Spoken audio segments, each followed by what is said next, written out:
Quality, comfort, and grip at an affordable price. Whether it's our standard, pro, or elite socks, there's an option for everyone. Try a pair for yourself now at puregripsocks.com.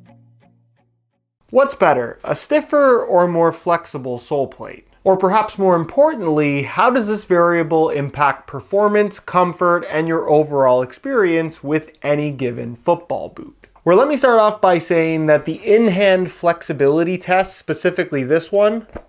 doesn't really mean anything. Of course, it's not necessarily a bad way to judge the overall stiffness of a sole plate, but in terms of judging responsiveness, this is a very flexible sole plate, but as you can see, it springs back super quickly, as most modern football boots will. However, when more force is applied, they can bend all the way around. Something that a lot of people think is an absolutely horrible thing for a pair of football boots to be able to do, and to a certain extent, I do agree with that, but at the same time, with your feet actually inside of the football boots, getting into this position is something that's never gonna happen. It's also important to note that when performing this snapback test is that when you have the boots in your hand and it's just a little bit of pressure from your hands and fingers with no weight on the sole plate itself, you have to consider that when you're actually wearing the boots and there is 100, 150, maybe even 200 pounds sitting on top of that sole plate,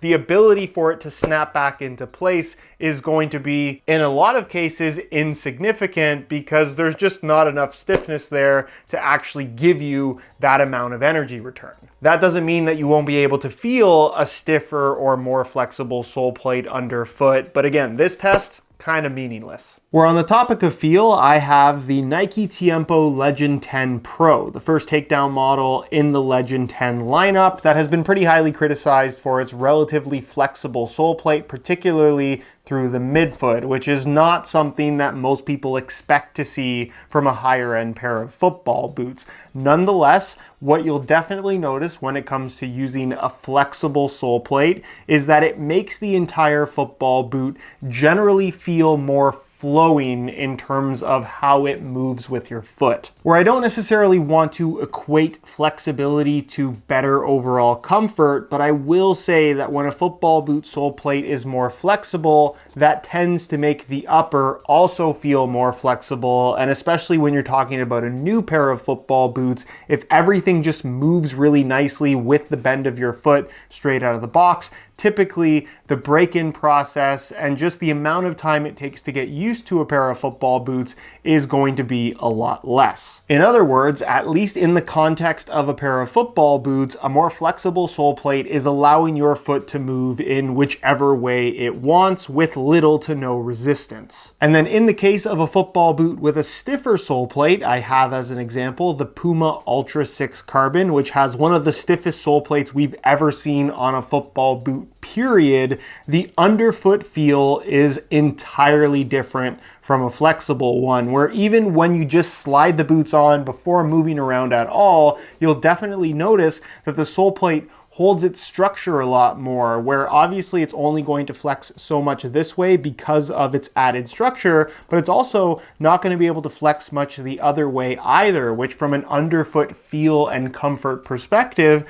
can often force your foot into a position that it's not necessarily used to, which you might love the feel of, but also might dislike the feel of. And it's part of the reason why something with a stiffer sole plate will typically require more break-in time and just longer for you to get used to. Where of course feel at the end of the day is all about personal preference. If most people were given the opportunity to try the same football boot with a softer and stiffer sole plate, which you can actually do with the Ultra 6 between the Carbon, the stiffer option, and the Ultimate, the less stiff option, I think most people would agree that a slightly more flexible sole plate just makes the entire football boot more comfortable. Or at the very least, easier to get used to, because you can absolutely get a comfortable feel from a stiffer sole plate. But what about performance, particularly as it relates to a football boot with a stiffer sole plate, where part of the justification for making the sole plate stiffer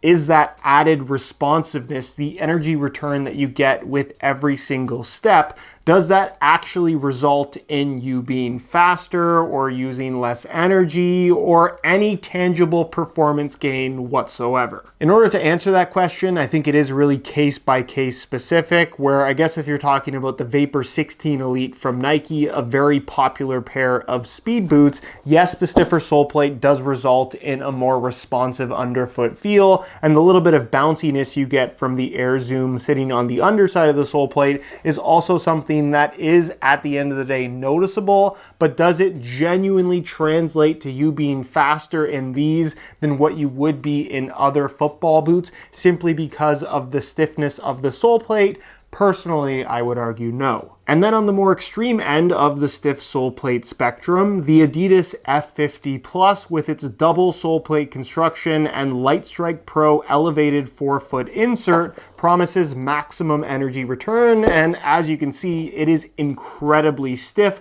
both in hand as well as on feet, where from a responsive sole plate perspective, I think this is probably the most extreme design we've ever seen on a pair of football boots, and genuinely, they do put you on your toes, and I would personally argue make you feel faster than any other football boot I've had the pleasure of trying, and trust me, I've tried a lot. However, does all of this tech and all of this stiffness actually result in making you tangibly faster? Again, I would argue no. Where don't get me wrong, I definitely think there's something to the mental boost or even the placebo effect that can come along with a pair of football boots that you believe are actually making you faster. But as far as the physical evidence that an F50 Plus with all of this technology is legitimately going to make you faster when wearing these versus say even a normal pair of F50s, unfortunately, there's no evidence to suggest that that is the reality. Where if that were truly the case and the F50 Plus genuinely made you faster, I have to imagine that the vast majority of pros, especially the ones that rely on their pace,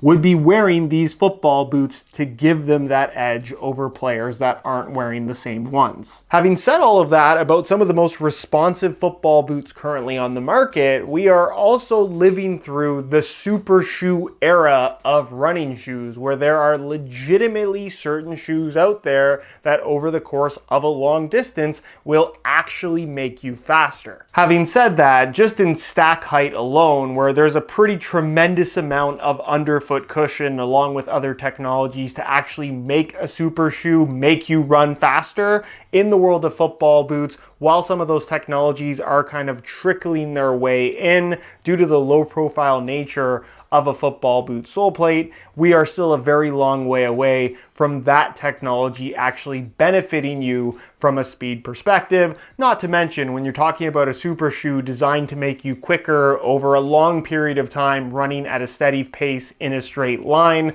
football boots are just designed for a very different type of movement, where again, trying to calculate whether or not it's actually making you faster is next to impossible. In other words, as it stands right now, while you might feel faster in a stiffer sole plate pair of football boots, you're probably just as fast in one with a more flexible sole plate. I also want to quickly touch on running dynamics as it relates to stiffer and more flexible sole plates, because it's one of those topics that I don't think anybody will ever agree on. Where on one side of the argument, a stiffer sole plate with more structure through the midfoot is going to provide just that. More underfoot structure, therefore more stability, therefore more support, and hopefully better overall comfort in the long run. This would be for somebody that is into the traditional style of heavy cushion running shoe, maybe even a stability shoe, where they want everything to be well supported. Where there's also people that are effectively of the opposite opinion. Your feet are designed to run without any shoes at all, and restricting them in any way is going to result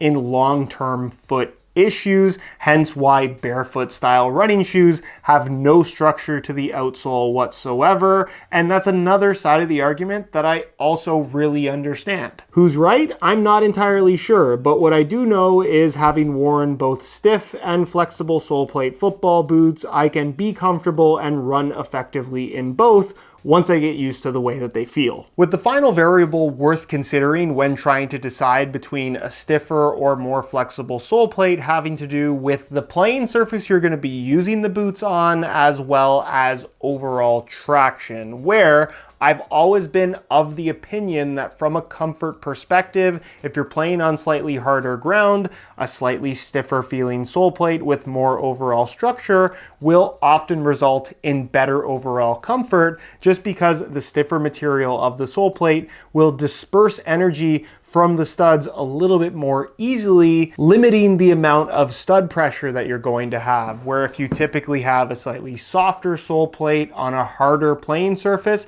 maybe not so much as the boots are brand new, but as you continue to wear them and the material inevitably breaks down, that's when stud pressure could potentially become a problem. Having said that, if you're always playing on really nice fields and the stud pattern that you're using is appropriate for the playing surface that you're playing on, none of that should really be an issue. And then as it relates to traction, and maybe this is a bit of a placebo effect thing for me personally, but something that I've always found, or at the very least thought, is that when you have a sole plate that has more overall flexibility, it's able to move with the bend of your foot a little bit more closely, where inevitably when you're at speed and trying to make a quick change of direction and the boot is relatively distorted, if it's able to bend more easily with your foot, it's going to allow for the most amount of studs to make contact with the playing surface as possible, and as a result, giving you better traction. Of course, that's not to say that a stiffer sole plate also won't bend under the same amount of force. Every football boot is a little bit different, and of course, this doesn't even factor in differences as it relates to stud patterns,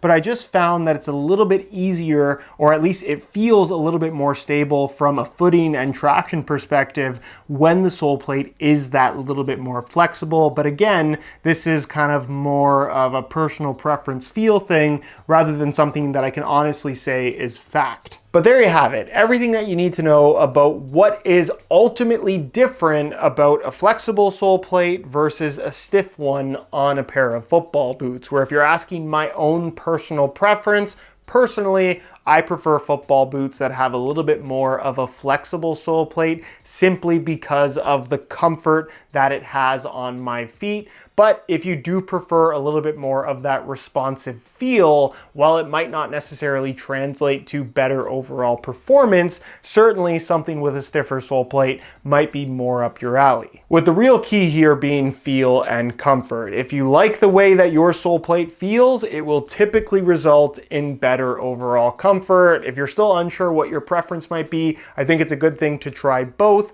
But at the end of the day, most people will be able to get used to a slightly stiffer or slightly more flexible sole plate. The vast majority, I would say, kind of falling in the middle. But even on the extreme ends of the spectrum, I really don't think there's necessarily performance gains to be had or lost.